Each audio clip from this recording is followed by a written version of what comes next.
Hello मेरे प्यारे बच्चों। तो आज झारखंड बोर्ड जैक बोर्ड के कक्षा 9वीं का एग्जाम था। 4 विषयों का, हिंदी, इंग्लिश, मैथ और साइंस का।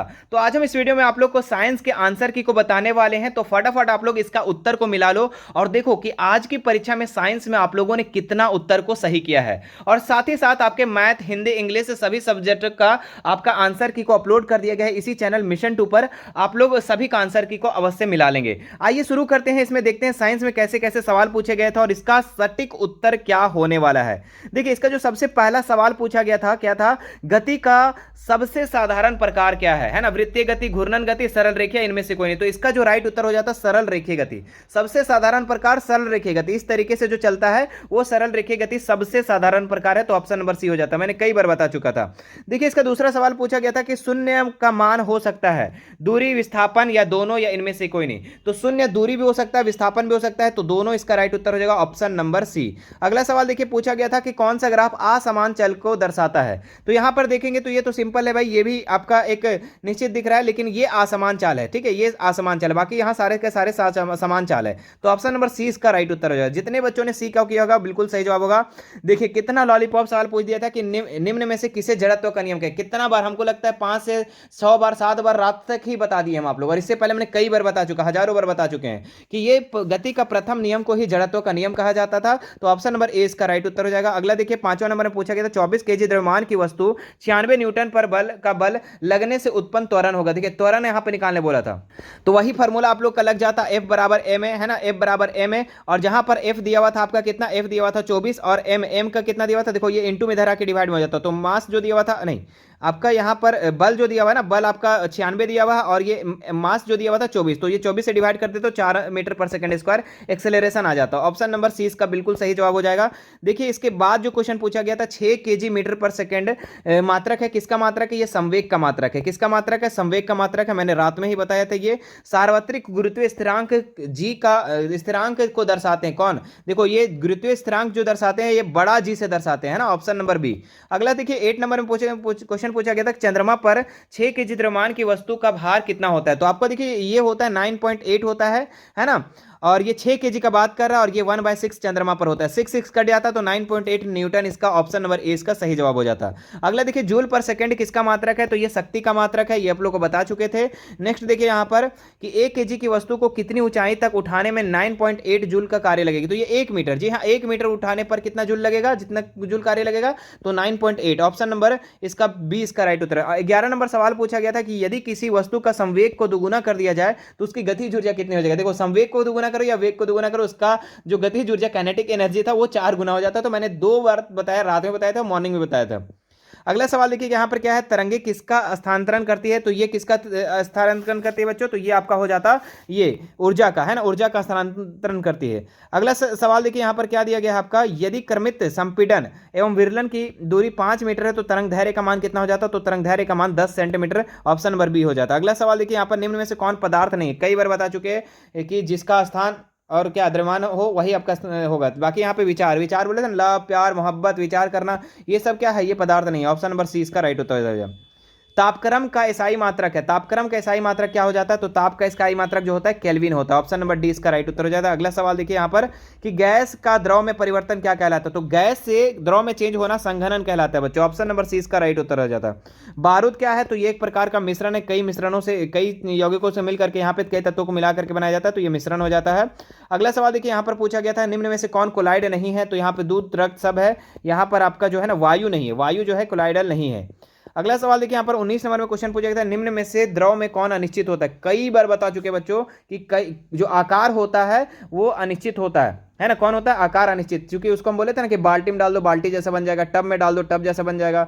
इसमें द्विपरमाणु का बात कर रहा है तो यहाँ क्लोरीन हो जाएगा द्विपरमाणु, ऑप्शन नंबर 20 का राइट उत्तर हो जाएगा। अगला सवाल पूछा गया था आपका सल्फर डाइऑक्साइड के अणु सल्फर ऑक्सीजन का भार कितना होगा। देखिए, सल्फर का कितना होता है बच्चों? तो ये 16 दूनी 32 होता है, और ऑक्सीजन का कितना? 16, और 2 है तो 16 दूनी 32 ही भी हो जाता। तो 32 से कटेगा तो 1:1, इसका ऑप्शन नंबर ए इसका सही जवाब हो जाता। अगला सवाल जो पूछा गया था आपका नाइट्रोजन गैस, हमने बताया भी था नाइट्रोजन का सिर्फ एन होता है, लेकिन आपका नाइट्रोजन गैस का पूछेगा तो N2 हो जाएगा, ऑप्शन नंबर बी। शायद रात में ही बताए थे या मॉर्निंग में बताए थे, लेकिन बताए थे ये वाला सवाल, है ना। अब देखिए इसके बाद जो क्वेश्चन आगे पूछा गया कि 0.5 मोल, देखो मोल भी निकालने सिखा दिए थे ना कि 0.5 मोल, और यहाँ द्रव्यमान निकालना है तो द्रव्यमान लिख देना यहाँ पर, और यहाँ पे बोले थे कि अनुभार निकल देना। तो अनुभार यहाँ पे कार्बन डाइऑक्साइड का कितना होता है, कार्बन का 12 होता है, ऑक्सीजन का 16 होता है, और 2 ऑक्सीजन है तो 16 16 32 हो जाएगा। तो कितना हो जाएगा, जोड़ेंगे तो 44, यहाँ पे हो जाता है 44, और यहाँ पर बराबर ये गुना में है, डिवाइड में इधर जाके गुना में हो जाता है, 0.5 और 44 बराबर कितना हो जाता है, द्रव्यमान हो जाता है। तो 44 को 5 से गुना करते तो 22 हो जाता है, 22 ग्राम, है ना, 22 ग्राम। कहां पर है 22 gram, option number A, option number A इसका सही जवाब हो जाता। उत्कृष्ट गैस की संयोजक कितनी होती है, बोले थे ना, उत्कृष्ट गैस, निष्क्रिय गैस, जो भी पूछेगा आपका 3 है, नियॉन, आर्गन और क्या बोले थे, एक और बोले थे हीलियम, है ना, ये तीनों बोले थे। और इसमें संयोजकता क्या होता है, 0, क्योंकि पूरा पूरा पूरा घर इसका फुलफिल रहता है, बता चुके थे। अगला सवाल देखिए, पूछा गया था किसी तत्व के समस्थानिकों में से किसकी संख्या भिन्न होती है। तो यहाँ पर न्यूट्रॉनों की संख्या भिन्न होती है, बताए थे ना, बोलो बोलो बोलो, नहीं बताए थे, बोलो एक बार।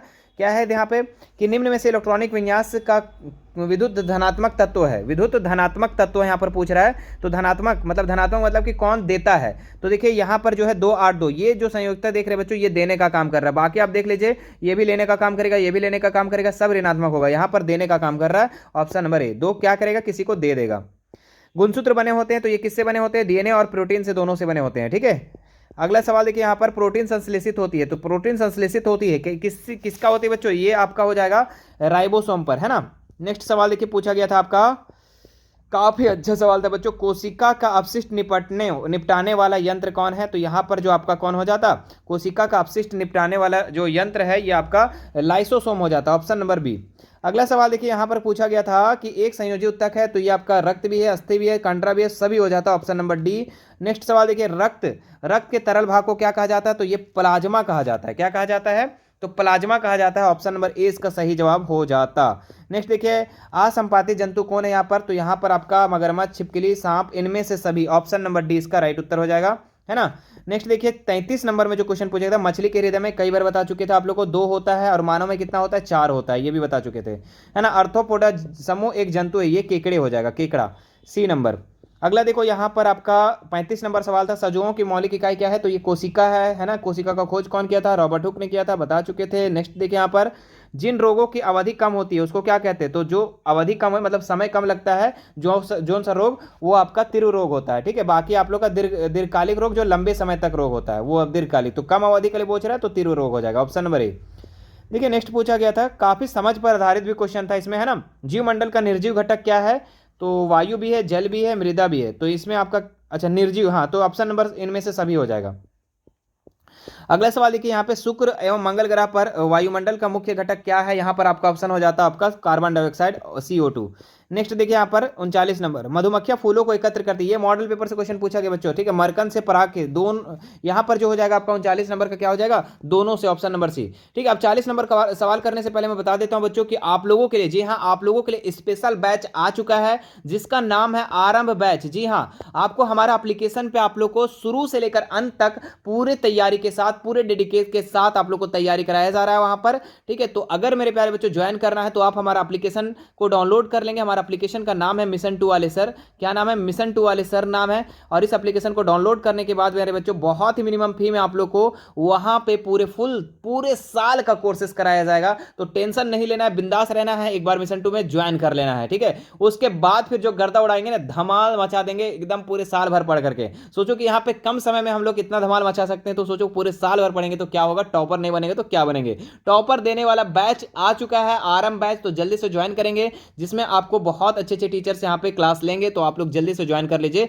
हमारा एप्लीकेशन को। तो चलिए अब इसके बाद हम लोग एक लास्ट सवाल इसको कर लेते हैं, ठीक है। अंडे देने वाली मुर्गी को क्या कहते हैं। तो इसको हम लोग लेयर कहते हैं ना, अंडे देने वाली मुर्गी। तो ऑप्शन नंबर 20 का राइट उत्तर हो जाता। तो ये था बच्चों आप लोग का 40 सवाल। मुझे आशा है कि आप लोगों ने 40 में अच्छा नंबर स्कोर किया होगा। अब बताओ ये 40 में से आप लोगों ने कितना उत्तर किया, तो आप लोग हमें कमेंट करके जरूर बताना। और इस वीडियो को ज्यादा से ज्यादा शेयर कर दो आपके मित्र सहपाठी जो भी होंगे, ताकि उन लोगों भी ये आंसर को मिला लेंगे। चलिए फिर मिलते हैं नेक्स्ट वीडियो में। Thank you so much.